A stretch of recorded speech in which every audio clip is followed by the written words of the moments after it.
As descendants of apes, there remains a lingering ape in all of us that continues to provoke many of our behavioral and social traits. In particular, one of the most apparent characteristics that we continue to share with our ape relatives is the desire for the social position of alpha male. In the ape world, the alpha male is everything. He gets his pick of mates, ownership of territory, and control over his group, all of which are not far from the same desired interests of most men, and often women, in the modern world. So what does it take to become an alpha? In the ape world, there are several factors at play that determine who becomes the alpha.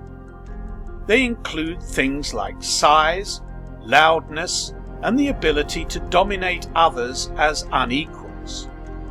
In the human world, becoming this sort of domineering alpha involves most of the same factors.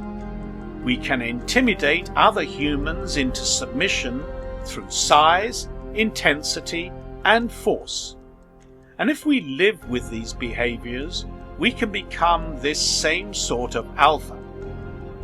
But how does the function of this position compare in human world?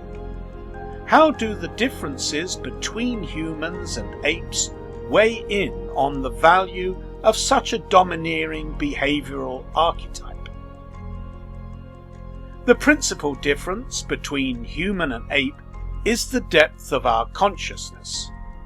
It is still unclear as to what degree our consciousness extends beyond our ape relatives, but the majority of researchers and philosophers can agree that we have a largely superior ability to exhibit a consciousness that allows for self-awareness and critical reflection.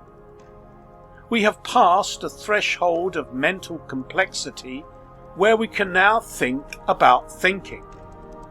We can consider our intentions and how our actions may affect others. We can take it one step further and consider how others' reactions to our actions will make us feel and think about ourselves.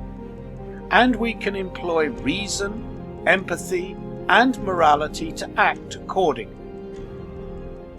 As a result, even though we may still have an ape in us who hungers to be that of a domineering alpha, our higher human consciousness caters to a different type of alpha. For example, being an ape-like alpha and getting the pick of any woman may sound appealing, but it does not really help with the pairing of the right man with the right woman. In the ape world, the goal of the alpha is to have sex and reproduce with as many mates as possible, not to form intimate relationships. But in the human world, we want relationships. We want to find partners who we can exchange love with and help balance out each other's lives.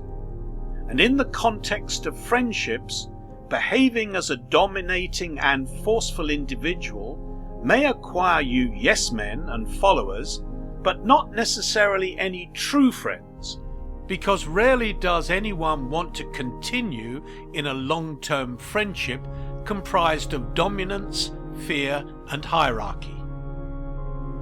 In a true friendship, we want mutual trust, respect, and affinity.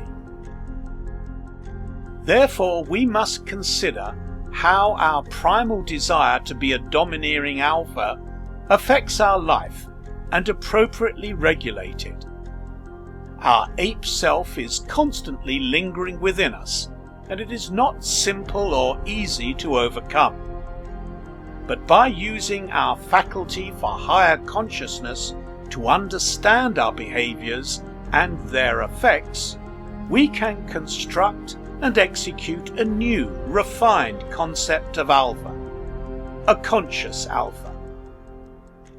We did not evolve over millions of years to merely continue to perpetuate the behaviors of our lesser ancestors. Becoming a true human alpha involves being able to adapt to the terms of the current human condition, to infuse rationality, self-awareness, and empathy into our behavior.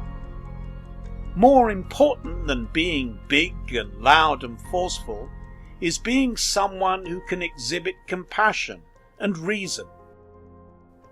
We humans function better off solidarity, compassion, and intellect, and so it is these qualities that we must attend to if we wish to truly be a prevailing human.